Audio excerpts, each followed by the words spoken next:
There's a line in the refuge practice that we've been doing that caught my attention from the beginning and really continues to be a place where I can deepen my refuge and really strengthen my connection with the Buddha.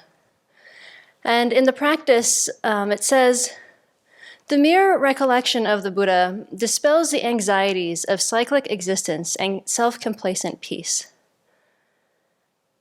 And how I read this was, the mere recollection of the Buddha dispels all anxieties. And so I was like, does it? Is that true? Let's look into that. And so I've been noticing a lot of times, like in the break times, when my mind gets into this kind of ruminating, judgmental, criticizing, blaming space that I'm pretty familiar with, if I think of the Buddha and recollect the Buddha and his love and compassion and good qualities, I can't hold both of those things at once. And bringing to mind the Buddha at this time when my mind is a bit wonky really shows me how unsatisfactory this mental state is, because it's so comfortable and habitual and familiar. I've spent a lot of time ruminating and judging and criticizing that I don't even notice it as a afflicted state often. But when I think of the potential of, my good qualities and the good qualities of others, and to be able to see myself and others through these eyes of love and really equally sharing that compassion with everyone, it makes me see how fruitless and defeating this ruminating mental state is. And so that's been a wonderful way that the Buddha has helped me dispel some anxiety. And then thinking of the Buddha and these magnificent qualities that he really sees all of us in an equal and equally loving way really challenges this kind of habitual mind I have of this like kind of tit for tat. Like if I am holding some sort of grudge against someone, then when the opportunity comes up to be helpful or whatever, I might refrain because I am angry and resentful. And if I don't help them right now, they'll know what that's like, and they'll know what a jerk they are, and da-da-da-da-da. And looking at this a little bit closer, I see that that's constantly backfired. My relationship with this person doesn't improve. And they don't understand, why I've not helped them or whatever. They don't even maybe notice that I haven't helped them. And then this judging, criticizing, blaming mind comes back very quickly. And then also, when I can open myself to, this kind of challenge from the Buddha to see everyone through these eyes of love and compassion, it encourages me to see others as friends. And His Holiness has talked about this. Like when he meets people, he has this heart of like, oh, I'm seeing an old friend. And when I look around and see others as friends, as opposed to people that I am holding back my love and compassion from, that really releases a lot of anxiety. That really puts me in the space where I can see the good qualities of others, where I can rejoice in those good qualities and rejoice when I see people acting in virtuous and kind ways.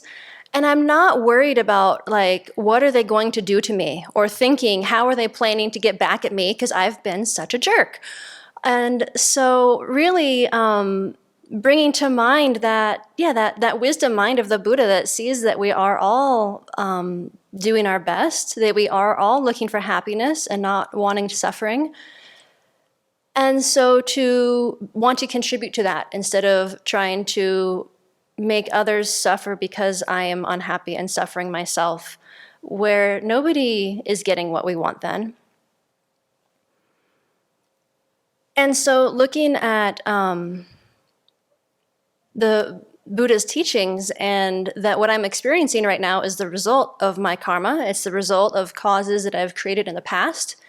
And so when I am cranky, when things go unexpectedly in ways that I don't like, that thinking about the Buddha helps me take responsibility for the situations that I'm in, instead of looking outward into like whatever externally is going on, that I'm experiencing what I've created the cause to experience, and I can rejoice that that is, being purified and over with, and that I have this choice of how I want to respond, that I can respond with crankiness and blaming, or I can respond maybe by staying calm, by having some acceptance of the situation, and by looking at myself and others also with that love and acceptance.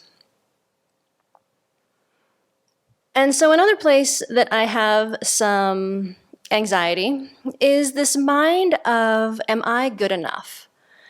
And I am surrounded by incredibly talented people. And so I, I'm constantly asking myself, like, am I good enough? Am I okay? Am I studying well enough? Am I learning well enough? Am I practicing well enough? Am I a worthy human being? Am I a worthy monastic?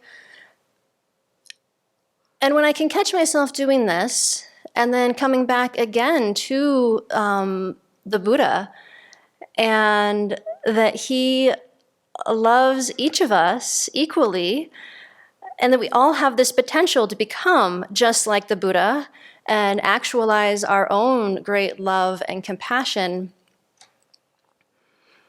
it helps me get out of that, of this like, yeah, I am enough. I don't have to prove my worth, but with anything really. But what I'm trying to do is cultivate my good qualities. And how can I do that right now in this moment? That I don't have to compare myself to others. And often when I do find myself comparing myself to others, maybe I see this quality in someone that I would like or I'd like to have more of, I also see that they are not perfect, that they are just like me and have afflictions.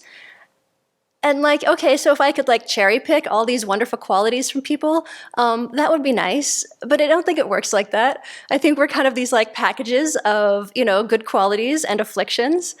And so if I'm envying someone for this one good quality or comparing myself to someone, in this one aspect, I'm really not taking into account that, they're also working with their stuff too.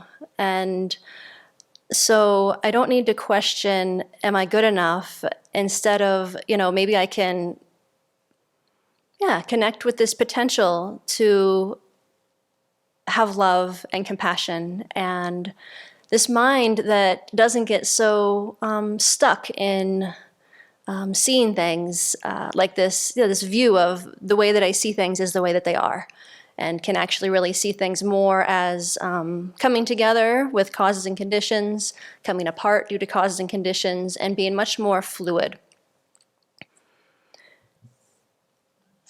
And so another anxiety that comes up is a fear of death. And I really appreciate recollecting the Buddha because through his teachings, he really acknowledges that this is part of our experience of being alive. We are going to face death. And the Buddha has encouraged us to meditate on this topic and really examine that we're going to leave everything behind in this life and to not get wrapped up in our attachment and our hatred towards things. And this is kind of opposite to society that is in a real big denial that we're going to die. And so we are, at least in my experience, really encouraged to indulge in distraction and sense pleasure and this obsession with youth, ignoring that we are all going to die. And so the Buddha helps us get familiar with this reality, which I think in itself can ease anxiety around it. a while ago. I don't know exactly when I first heard this, but I heard this statistic, this idea that people were more afraid of public speaking than they were of death. I don't totally believe that. If we were really faced with those two choices in one moment, I think people would probably pull it together to speak in public. But I can also relate with this because I was not comfortable with public speaking when I was younger. I remember someone invited me to come and try out for a play with her when I was in high school, and it was a community play. I didn't know what to expect, but I'm a little adventurous, so I'm like, yeah, sure, I'll go with you. And so we get there, and we're expected to, get up on stage and do something. And I hadn't come prepared. I hadn't spent really much time on stage at all in the recent to that. And so I was trembling. I think my knees were probably like knocking together. And I sang Happy Birthday. I ran off the stage. Maybe I got offered a part in the chorus, but I was like, no, that's cool. I'm good. I don't want to be part of that. But then I had to take a speech class when I was in college. And so each week, my classmates and I, we would all rotate and we would all give speeches on these different topics. And so bit by bit, I got more comfortable and more familiar speaking in front of people. And then I started getting involved with community radio, where the first time I turned the microphone on, I again think my hand was like trembling as I turned the mic on and said something. But I did it again and again and again and got more familiar with it. And so if this thing of public speaking that people are so terrified of, supposedly, or, I think it's a real experience, maybe not quite as much as we're terrified of death. But if we can get familiar with this and get over our fear of public speaking, I think that by familiarizing ourselves with the fact of impermanence and death, we can be less fearful and less anxious. And the Buddha also teaches that when we live a life that we really feel good about, when we live in line with our values and are acting in positive and constructive ways, we're going to die with less regret. So that can also release a lot of that anxiety of knowing that, I'm doing my best in each moment. And of course, I get rattled, but if I can come back to this aspiration to do no harm and be of benefit and work towards cultivating my Buddha potential, I think I'll be able to die without a lot of regret. And then also, as I started digging into this fear of death, it's just amazing how it expands and coming back to this recollection of the Buddha. And we're encouraged to recollect the Buddha at the time of death and, think of our refuge and think of the three jewels. And so if I'm doing this every day and really becoming familiar with, this feeling of being close to the Buddha, then it's going to make it that much easier to recall the Buddha and the three jewels at the time of death and help keep my mind uplifted and help me remember my good qualities and my good heart. And, I think, hopefully, depending on what the situation is around death, just help me be in a space where that, the causes are going to ripen for me to be able to continue on this path.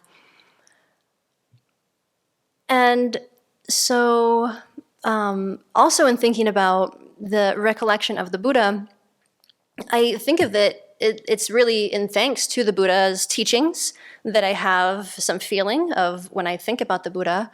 It's in dependence on the Sangha that's really preserved these teachings for the past 2,500 or so years.